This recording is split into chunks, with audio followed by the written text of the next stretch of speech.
holy night. Stars brightly shining. It is the night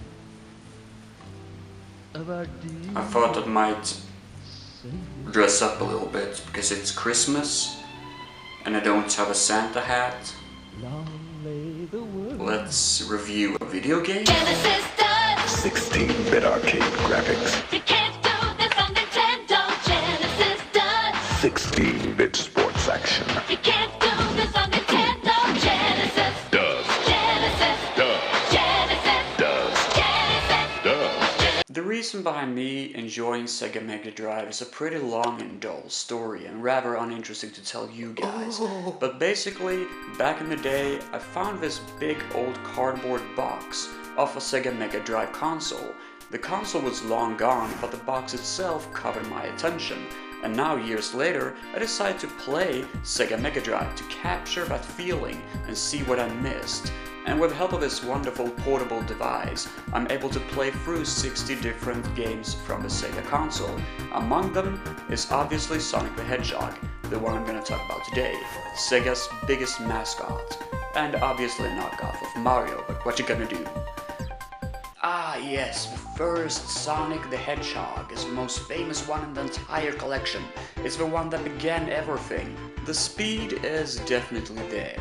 The control is somewhere in there, but the design of the levels are practically impossible to go through. In a game which is all about speed, it's so impractical that the second stage is all about control. It makes no sense. Especially since the control is still a work in progress in this game. It is a little bit like the first Uncharted game. It is promising, but it still needs to be better. And that is what the sequels, hopefully, will construct. Because this first game is practically unbeatable. I've never played through the second stage. I never finished the entire stage because I constantly die of these hidden, ridiculous little dangers that hides everywhere. This being said, the environments and the gameplay is actually quite entertaining, but by God, it is impractical as fuck playing this game. One thing I really enjoyed with the first game is, however, the secret stuff that includes within it. Different cool places to visit, different cool things to catch up with, different hidden lives, hidden sections of hidden cool things that can make you invisible for a short time and period. Basically, it's like Mario, but for more adult people who like to explore the environments, who like to explore and live through these lush places. And that is really promising in the games. And that is what really contributes me to enjoying the rest of the Sonic games. Moving on with Sonic the Hedgehog 2. In this game, you get helped by this little short yellow fellow known as Tails, who's helping you out by defeating enemies. Most of the times it's just dying of ridiculous traps and ridiculous ideas, just basically him dying all the time as a part of the gameplay. But it doesn't really matter because he appears very fast. What I do like about him as a character, even though everyone seems to hate Tails, he's actually helping you out a lot in the battlefield, and it feels good to not be alone in this gameplay, because it's a pretty big and ambitious game, and it's quite hard to defeat it by yourself. So it feels good to have someone to back you up, even though it's just basically a bad NCP character. This time around the environments are so much more beautiful to look at, stunning, beautiful places. The bosses are, however, quite ordinary, just like the previous game, where the boss fights are sort of just stale and narrow. It feels so dull in some sort of way. You want to have bigger, cooler, more ambitious enemies, but here it just feels like it's the same thing from the previous game. However, the level design and the music is still awesome, and my favorite stage, Casino Night, opens plenty of possibilities to get new health, and is a lot of fun to play through as well, so I do recommend playing Sonic the Hedgehog 2, it is a blast. Moving on to Sonic and Knuckles, a version of Sonic 3. This is the game that I really fell in love with, only recently. The first time I thought it was just basically the sequel, only a little bit better, but this time I think it's actually way better as a video game. Because every time you finish the game, you get this cool little set-piece cutscene that takes you to the next level, takes you to the next design. And the longer into the game you get, the more you realize how lush and beautiful environments there are, and each one of these environments interacts with you as a game player. If you are in a sandy, dusty place, it will appear a gate out of nowhere, and this is the entrance to the bad guy's lair. And then you have to kill the bad guy and enter his lair, and there's a new stage I have to go through. That kind of stuff is really energetic and powerful, and I do enjoy how they actually contributed in making Sonic better. However, this is a downfall, because technically on a 2D screen level, you can't get better than this. And this is kind of where we can see that Sonic as a game character is falling from his high horse. And for some reason you can also play as Knuckles. I'll be honest with you, I haven't even tried doing that.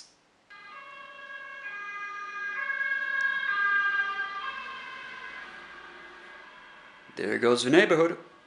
Sonic Spinball. Yes, Sonic has a spinball game. And oh my god, I don't know why. Like, I've tried to play the game, but I just constantly die and I see no enjoyable moment whatsoever. Just as it sounds, it's a pinball game. How can that even be entertaining?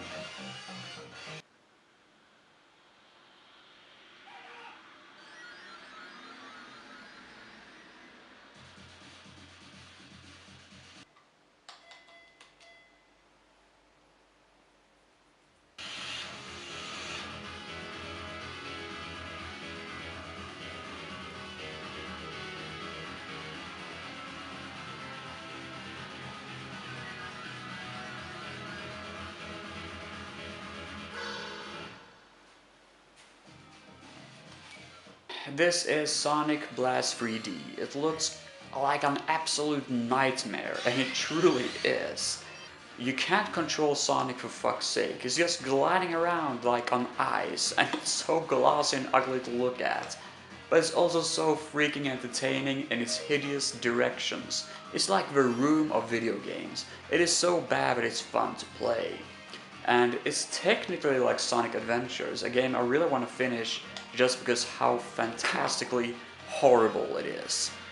We all have that fat, ugly, greasy uncle who has to be with you during Christmas Eve. The kind of guy that everyone neglects being a partner with. That's sort of like, oh, it's not a relative, it's just sort of there as an ornament, sort of. But everyone is still inviting him over because he's always getting drunk, he's always talking politics, he's always throwing meatballs at you and wonder what you're doing with life. In front of a live audience is shooting everything with their goddamn cell phones to capture every single moment of it and throw it up on YouTube with 100 million likes without him knowing because he doesn't have internet and you getting rich on it. Technically, that kind of dude is Sonic Blast 3D. Wow. Shit, jag fattar inte att du nailade allt det alltså.